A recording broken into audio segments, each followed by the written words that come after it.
Hello friends, I am Chandrima. Welcome to my channel. আপনাদের রকমারি রান্না খেতে ইচ্ছে করলে ইউটিউবে গিয়ে লিখুন চন্দ্রিমার রান্নাঘর আর সাবস্ক্রাইব করে রাখুন আমার চ্যানেল। আমার নতুন নতুন রান্নার আপডেট সবার আগে পেতে বেল নোটিফিকেশনটা অন করতে ভুলবেন না যেন। তৈরি করে ফেলুন মেথি পাতা দিয়ে ডাল, মেথির শাকের ডাল। যেমন স্বাস্থ্যকর তেমন খেতে সুন্দর, আর রুচিটাও একটু চেঞ্জ হয়ে যাবে। প্রথমেই নিয়েছি আমি 2 আঁটি মেথির শাক। এই মেথির শাকটাকে আমার ভালো করে বেছে নিতে হবে, এতে যেন পোকা বা নোংরা কোনো জিনিস না থাকে। ঠিক আমি এইভাবে করে মেথির শাকটাকে বেছে নিচ্ছি। একইভাবে করে সবটা মেথির শাককে বেছে নিয়েছি। 2-3 বার ধুয়ে নিয়েছি। এবার জল থেকে মেথির শাকটাকে তুলে নিচ্ছি। এবারে নিয়ে নিচ্ছি একটা প্রেসার কুকার, আর প্রেসার কুকারের মধ্যে ধুয়ে রাখা মেথির শাকগুলো দিয়ে দিচ্ছি। সবটা মেথির শাক দেওয়া হয়ে গেলে এর মধ্যে দিয়ে দেব 1 লিটার জল। এখন আমি নিয়ে নিলাম অড়হরের ডাল, 200 গ্রাম অড়হরের ডাল নিয়ে নিলাম। ডালটা একটু গাঢ় হবে। এবার এটাকে আমি ধুয়ে নিচ্ছি। এখন আমি অড়হরের ডালটা ধুয়ে নিয়েছি, এর মধ্যে দিয়ে দিচ্ছি। আর এখানে নিয়ে নিয়েছি আমি 3টে লঙ্কা, তবে লঙ্কাটা ঝাল বুঝে আপনারা দেবেন। আর নিয়েছি 4 চামচে 2 চামচ লবণ, এটাও আমি প্রেসারে দিয়ে দেব। লবণটা দিয়ে দিলাম। কাঁচা লঙ্কাকে ফিরে ডালের মধ্যে দিয়ে দেব।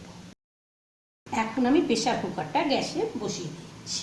ডালটা সিটি পড়তে পড়তে এই সময় আমি দেখে নিই ডাল ফোড়নের জন্য আমার কি কি ফোড়ন লাগবে। ডাল ফোড়নের জন্য আমি এখানে নিয়ে নিয়েছি রাঁধুনি, খুব সামান্য দেখুন রাঁধুনি নিয়েছি আমি মৌরি, এটা নিয়েছি আমি জিরে, কালো জিরে, মেথি, আর নিয়েছি আমি এখানে সর্ষে।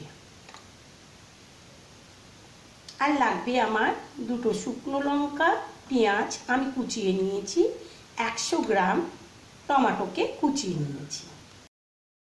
4টে সিটি দিয়েছি, 4টে সিটি দিয়ে আমি প্রেসারটা নামালাম। দেখিনি ডালটা কেমন সেদ্ধ হয়েছে, একদম গলে গিয়েছে। দেখুন ডালটা একদম গলে গিয়েছে।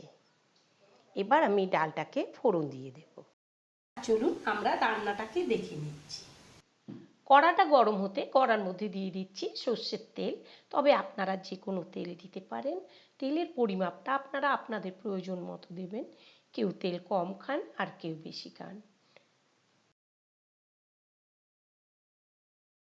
এবার তেলটা গরম হয়ে গিয়েছে, এবার তেলের মধ্যে এক এক করে আমি সব কিছু দিয়ে দিচ্ছি। দিয়ে দিলাম আমি মৌরি, গ্যাসটা কমিয়ে নিলাম। তেলটা বেশি গরম হয়ে গিয়েছে, দিয়ে দিচ্ছি জিরে, দিয়ে দিলাম কালো জিরে, দিয়ে দিচ্ছি রাঁধুনি, দিয়ে দিলাম মেথি, আর দিয়ে দিচ্ছি আমি সর্ষে। শুকনো লঙ্কা দুটোকে আমি এখানে ছিঁড়ে দিয়ে দিচ্ছি। ফোড়নটা ভাজা হয়ে গিয়েছে, এবার ফোড়নের মধ্যে দিয়ে দিচ্ছি আমি পেঁয়াজ। টোটাল আমি এখানে দিয়ে দিলাম 100 গ্রাম পেঁয়াজ। 100 গ্রাম পেঁয়াজকে কুচিয়ে নিয়েছি।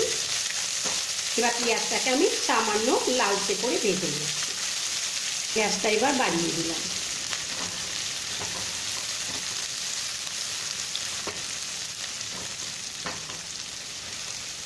পেঁয়াজটাকে প্রায় 1.5 মিনিট নাড়াচাড়ার পরে পেঁয়াজটা দেখুন বাদামি বাদামি হয়ে গিয়েছে।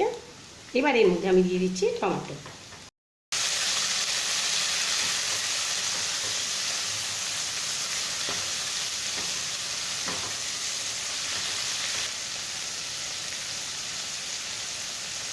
এবার এখানে টমেটোটার পরিমাপে আমি সামান্য লবণ দিয়ে দিচ্ছি। খুব বুঝে লবণ দেবো, কারণ আগে আমি কিন্তু ডালে লবণ দিয়েছিলাম।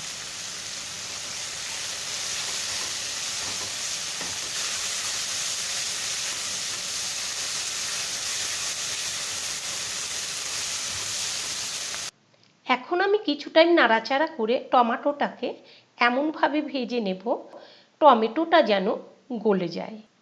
টমেটোটা গলে গেলেই ডাল ফোড়ন দিয়ে দেব।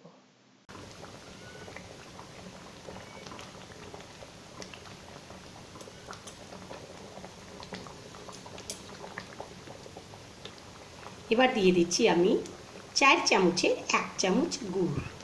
গুড়টা দিয়ে আবার একবার ভালোভাবে নেড়ে চেড়ে দিচ্ছি।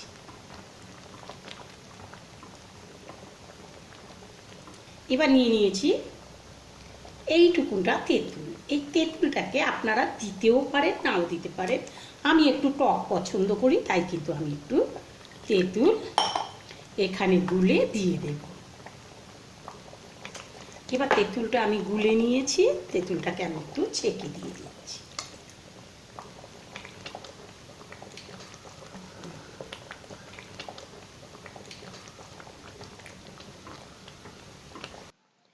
তেঁতুলটা দিয়ে আরও 2 মিনিট ফুটিয়ে নিয়ে এবার দেখে নেব লবণটা ঠিক আছে কিনা। উপর দিয়ে ধনেপাতা ছিটিয়ে দিয়ে দিলাম, দিয়ে একটু নাড়াচাড়া করে দিচ্ছি। তৈরি হয়ে গেল মেথি শাক দিয়ে অড়হরের ডাল। বন্ধুরা, আমার ভিডিও সম্পূর্ণ দেখার জন্য আপনাদের সবাইকে ধন্যবাদ। আপনারা বন্ধুদের সাথে আমার ভিডিও শেয়ার করুন, আমার ভিডিওতে লাইক করুন আর সাবস্ক্রাইব করে রাখুন আমার পরের ভিডিওগুলো পাবার জন্যে।